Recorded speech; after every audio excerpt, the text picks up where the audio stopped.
বন্ধুরা, আশা করি সকলেই ভালো আছেন। আজকের এই ভিডিওতে আমি জানাবো 2025 সালে এসে জন্ম নিবন্ধন করতে কি কি ডকুমেন্টস লাগবে বা কোন কোন ধরনের কাগজপত্র লাগবে। এই বিষয়টা আজকের এই ভিডিওতে আমি আপনাদের সাথে আলোচনা করার চেষ্টা করব। আপনারা এখনও অনেকেই আছেন যারা এখনও জন্ম নিবন্ধন করেননি। এমনও হতে পারে আপনার সন্তানের জন্ম নিবন্ধন করবেন। এক এক রকম বয়সের মানুষের জন্ম নিবন্ধন করতে এক এক রকম ডকুমেন্টস লাগে। তাই সব ধরনের বয়সের মানুষের জন্ম নিবন্ধন করতে কি কি লাগবে এখন আপনাকে A to Z বিষয় দেখিয়ে দিচ্ছি। তো আপনি যদি আপনার সন্তানের জন্ম নিবন্ধন করতে চান, তার বয়স যদি 45 দিনের কম থাকে, তাহলে সেক্ষেত্রে কিছু ডকুমেন্টস লাগবে।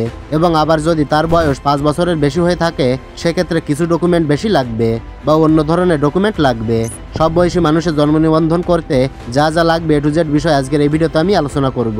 তাই আজকের এই গুরুত্বপূর্ণ ভিডিওটি না টেনে প্রথম থেকে শেষ পর্যন্ত দেখার চেষ্টা করবেন।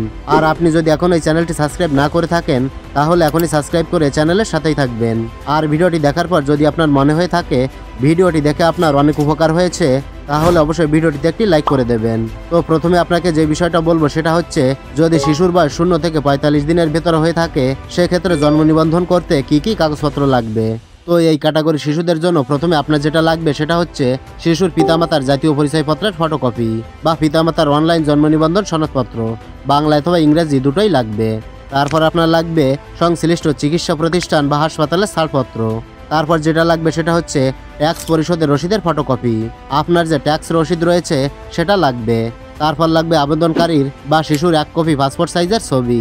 0 থেকে শুরু করে 45 দিনের ভিতরে যে শিশুর বয়স, তাদের ক্ষেত্রে মূলত জন্ম নিবন্ধন করতে এই ডকুমেন্টগুলো লাগবে। এবার কথা বলবো, শিশুর বয়স যদি 45 দিন থেকে 5 বছর পর্যন্ত হয়, তাহলে সেক্ষেত্রে এই ক্যাটাগরি শিশুদের জন্ম নিবন্ধন করতে কোন কোন ধরনের কাগজপত্র লাগবে। তো এক্ষেত্রে প্রথমে যেটা লাগবে সেটা হচ্ছে ইউপিআই কার্ড, যেটি হচ্ছে টিকা কার্ড।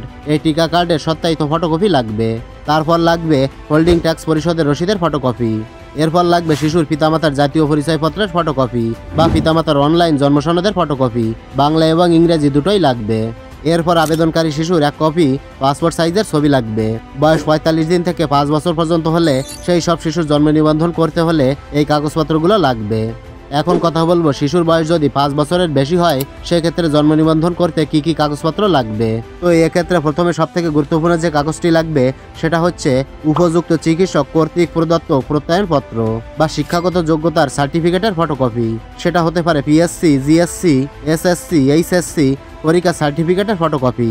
মূল কথা হচ্ছে আপনার সর্বশেষ পরীক্ষার উত্তীর্ণের ফটোকপি লাগবে। তারপর লাগবে হোল্ডিং ট্যাক্স পরিশোধের রসিদের ফটোকপি। এরপর লাগবে পিতামাতার জাতীয় পরিচয়পত্রের ফটোকপি বা জন্ম সনদের ইংরেজি বাংলা ফটোকপি এবং আবেদনকারীর 1 কপি পাসপোর্ট সাইজের ছবি লাগবে। আশা করি বুঝতে পেরেছেন।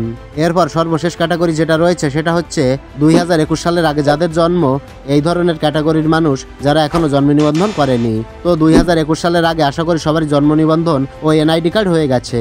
কিন্তু যারা কোনো কারণে বা ভুল ক্রমে 2021 সালের আগে জন্ম নিবন্ধন করেনি, তাদের ক্ষেত্রে জন্ম নিবন্ধন করতে বর্তমান সময়ে কি কি কাগজপত্র লাগবে। প্রথমে সবথেকে গুরুত্বপূর্ণ যেটা লাগবে সেটা হচ্ছে পিতামাতার জাতীয় পরিচয়পত্রের ফটোকপি বা জন্ম সনদের ফটোকপি, বাংলা এবং ইংলিশ।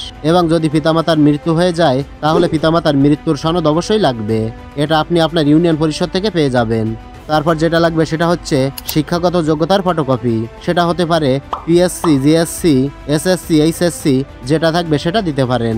তারপর আপনার লাগবে সরকারি হাসপাতালের MBBS ডাক্তারের প্রত্যয়নপত্র।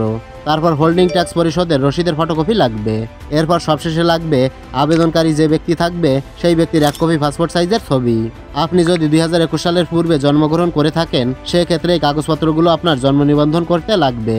তো এই 3-4 ক্যাটাগরির ভেতরে আপনি যে ক্যাটাগরির ভেতরে পড়বেন, সেই ক্যাটাগরির হয়ে এই কাগজপত্রগুলো হলেই আপনি জন্ম নিবন্ধনের জন্য আবেদন করতে পারবেন। তো আশা করি আপনারা ভালোভাবে বুঝতে পেরেছেন যে জন্ম নিবন্ধন করতে 2025 সালে এসে আপনাদের কি কি কাগজপত্র লাগবে। এটাই ছিল দেখানোর। ভিডিওটি ভালো লাগলে লাইক, কমেন্ট ও শেয়ার করবেন।